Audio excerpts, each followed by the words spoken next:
Some people don't want help, they just want attention. You see them going from person to person with the same issue, the same problem, and everybody they talk to tells them the same thing, and they refuse to change. One of the things you don't want to do is do not get sucked into this web of constantly feeding that attention hungry side. The reality is that some people they desire help but lack the will to get help because it could be for a few reasons. A, they enjoy the attention that it gets. B, they're just not ready yet. It doesn't hurt enough for them to want to change. Or C, they just don't know how to.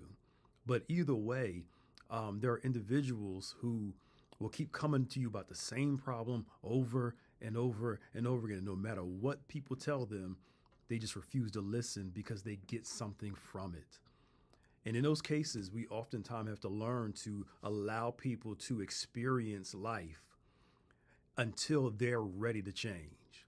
We love them, we care for them, but we need to realize we are not God and we cannot make anyone change. We can encourage, we can do all those things, but some people just aren't ready. And even God won't force change. He'll allow life to come in for change to be produced.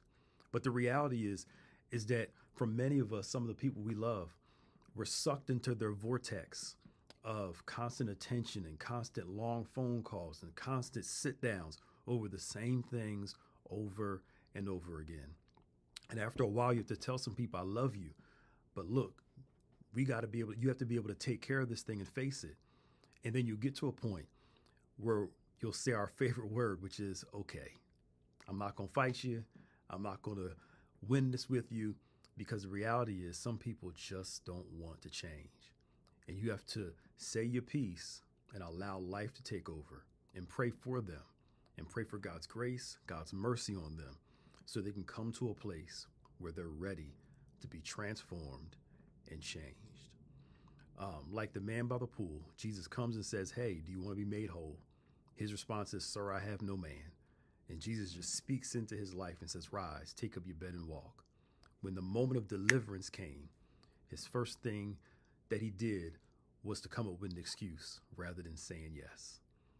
God wants you to be prepared and ready for change, but he also doesn't want you to get sucked into the vortex of people that don't want deliverance. All they want is attention. Be at peace.